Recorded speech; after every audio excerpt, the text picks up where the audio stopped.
नमस्कार दोस्तों, आज की कहानी एक प्राचीन कथा है जिसे हम बाल कथा के रूप में भी जान सकते हैं। तो चलिए कहानी शुरू करते हैं। एक राजा था जिनकी 4 बेटियां थी। वह अपनी सभी बेटियों से बहुत ही प्रेम करता था और सभी बेटियां राजा की आज्ञा का पालन भी करती थी। लेकिन साथ ही एक गलत काम भी करती थी और वह था कि राजा की गलत कार्य में भी हाँ में हाँ मिलाना। वो कभी उन्हें गलत बताती ही नहीं थी। इससे राजा को भी एहसास नहीं होता था कि कोई वो गलत निर्णय दे रहा है। परंतु कुछ समय बीत गया और राजा की एक 5वीं बेटी भी पैदा हुई, जो उन पांचों से करीब 10-12 साल छोटी थी। परंतु उस 5वीं बेटी का स्वभाव इन चारों बेटियों से अलग था। वो बहुत ही न्यायप्रिय लड़की थी। उसे बिल्कुल भी नहीं पसंद था कि राजा कोई गलत निर्णय ले, और इस बात में वो राजा का विरोध करती, उन्हें बताती कि वो गलत कर रहे हैं, ना कि उनकी हाँ में हाँ मिलाती। इस समय चारों बेटियां जो राजा की हाँ में हाँ मिलाती हैं, यानी उसकी चारों बड़ी बहनें राजा की हाँ में हाँ मिलाती हैं, और राजा कोई गलत ही निर्णय क्यों ना ले रहा हो। राजा को इस बात पे गुस्सा बहुत आता कि उसकी 5वीं बेटी इस तरीके से उसका विरोध करती है। हालांकि राजा अपनी सभी बेटियों से बहुत प्रेम करता था, परंतु राजा का यह गुस्सा बहुत ज़्यादा आता था कि उसकी 5वीं बेटी उसका इस प्रकार से विरोध करती रहती है। पता नहीं क्यों उसे 5वीं बेटी से इस बात से बहुत ज़्यादा अंदर ही अंदर चिढ़ मचने लगी। समय बीतने लगा और सारी की बेटियां एक एक करके 16 वर्ष की होती गईं और उनका एक एक करके राजा ने विवाह भी कर दिया। उनका विवाह आस पड़ोस के सभी एक से बढ़कर एक राजकुमारों के साथ उसने किया, चारों बेटियों का। लेकिन 5वीं बेटी जैसी ही 16 बरस की हुई, उसका विवाह उसने एक भिखारी किस्म के व्यक्ति के साथ कर दिया, जो सड़क पे बैठ की बहुत ही खराब अवस्था में, उसके हाथ और पैरों में बहुत ज़्यादा चोट थी, शरीर पे कोढ़ था, उस व्यक्ति से उसका विवाह करवा दिया। इन सब का कारण सिर्फ यही था कि राजा चाहता था कि उसकी 5वीं बेटी दुख भोगे। वो जानता था कि वो राजा का विरोध करती है और वो जानता था कि राजा का विरोध करने का परिणाम उसे मिले और वो क्या होता है ये उसे पता चले। इसलिए उसने जानबूझकर एक ऐसे व्यक्ति के साथ उसका विवाह किया जिससे उसे जीवन भर कष्ट भोगना पड़े। परंतु इस तरह के विवाह के बाद भी राजा की बेटी ने उनसे कहा, जो मेरी किस्मत में होगा वह मुझे मिल जाएगा। आप मेरी चिंता बिल्कुल भी मत करिएगा और साथ ही अपने किए पे पछतावा भी मत करिएगा, क्योंकि जो जिसके कर्म होते हैं उसके फल ही उसे मिलते हैं। हो सकता है कि मेरे ही कर्म ऐसे रहे हों जिसकी वजह से मेरा विवाह इस व्यक्ति के साथ हो रहा है। राजा अपनी उस बेटी को विवाह करके भूल जाता है, लेकिन काफ़ी समय बीत जाता है। बुढ़ापे के समय में वो काफ़ी अकेला महसूस कर रहा था। वह अपनी चारों बेटियों को याद कर रहा था, पर 5वीं बेटी को नहीं। उसने अपने दरबारी को पत्र लिखकर उनके पास संदेश भेजने के लिए कहा कि चारों बेटियों को संदेश भेजो कि मेरी तबीयत सही नहीं है। उसने सभी को पत्र भेजा, पर चारों बेटियों से वापस जो पत्र मिला उसमें कहा कि हम तो बहुत ही दूर रहते हैं, शायद हमारा वहाँ घोड़ा या पालकी से पहुँचना संभव ना होगा। पर राजा तो इस बात को जानता था कि वहाँ पालकी से पहुँचना असंभव नहीं है, क्योंकि वो तो आस पड़ोस में ही रहते हैं। उसे तब जाकर अपनी 5वीं बेटी की याद आए, तो वो फिर मन में सोचा उसे वो भला कैसे संपर्क कर सकता है। वो तो जानता भी नहीं कि वो इस वक्त कहाँ होगी। राजा इस प्रकार से चिंतामग्न होकर बैठा था, तभी वहां से एक राजकुमार की सवारी उस जगह से निकली। राजकुमार की सवारी निकलने में मंत्रियों ने ध्यान से देखा और राजा से कहा, यह मुझे आपकी 5वीं बेटी लग रही है, जो उस राजकुमार के साथ रानी बैठी है। जिस पर राजा ने कहा, मैंने उसका विवाह एक बहुत ही बुरी स्थिति में किया था। ऐसा हो ही नहीं सकता कि वो इतनी संपन्न अवस्था में हो। पर राजा ने भी ध्यान से देखा तो उसे लगा कि हाँ, ये सही कह रहे हैं, मंत्री सही हैं। उसने अपनी बेटी को अपने दिल में याद किया और अपने दिल किए पे बहुत प्रायश्चित करने लगा। तब उसकी बेटी को भी इस बात का एहसास हुआ कि उसके पिता की शायद तबीयत ठीक नहीं है और वह उसे बहुत ज़्यादा याद कर रहे हैं। और उसने अपने मंत्रियों से राजा की स्थिति का पता लगवाया और उसके बाद राजा के पास मिलने के लिए वो खुद पहुंच गई।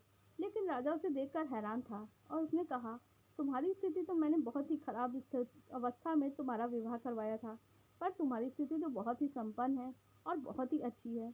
मैं तुम्हारी यह स्थिति देख के बहुत प्रसन्न हूँ। मैं दिल से चाहता हूँ कि तुम ऐसे ही खुश रहो, प्रसन्न रहो। पर मैंने जो किया मुझे उस पर बहुत पछतावा है। तब राजा की बेटी ने कहा, आप पछतावा मत करिए, मैंने पहले भी आपसे कहा था, क्योंकि जो भी हुआ वो मेरा ही प्रारब्ध था। राजकुमार के साथ मेरा विवाह इसीलिए हुआ क्योंकि ये एक श्राप का फल था और राजकुमार उसका दंड भोग रहे थे। परंतु अब उनका दंड खत्म हो गया है। वह उसी दिन खत्म हो गया जिस दिन मेरा विवाह उनके साथ हुआ। कोई भी व्यक्ति अपनी बेटी की शादी उस व्यक्ति के साथ नहीं करना चाहता जो इतनी बुरी स्थिति में हो। परंतु राजा की बेटी से उसका विवाह होते ही के साथ ही यह अभिशाप पूरी तरह से खत्म हो गया और राजकुमार ने इस अभिशाप के खत्म होते ही अपने परिवार के साथ वापस चले गए और मुझे भी उनके परिवार के रूप में बहू के रूप में ले गए। वैसे भी वो परिवार बहुत ही संपन्न था और मेरे वहाँ कदम रखते ही वह परिवार और भी प्रसन्न और संपन्न हो गया है। परंतु मुझे सिर्फ इस बात का दुख हो रहा है कि मैंने इतने समय तक आपके पास नहीं आ पाई, क्योंकि मुझे डर लग रहा था कि शायद अभी भी आप मुझसे नाराज हैं। मैं आपकी हाँ में हाँ तो नहीं मिलाती ना। राजा ने उससे कहा, आज मुझे समझ में आ गया है कि न्याय होने के लिए न्यायप्रिय होना भी जरूरी है। मैं अब सत्य को सही समझने लगा हूँ और गलत को गलत कहने में मुझे कोई डर नहीं लगता। बेटी ने बहुत ज़्यादा सहयोग किया, जिससे राजा की तबीयत बहुत जल्दी सुधर गई। वह अपने जीवन बहुत ही खुशी से बिताने लगा और बेटी भी राजकुमार के साथ महल में बहुत खुश रहने लगी।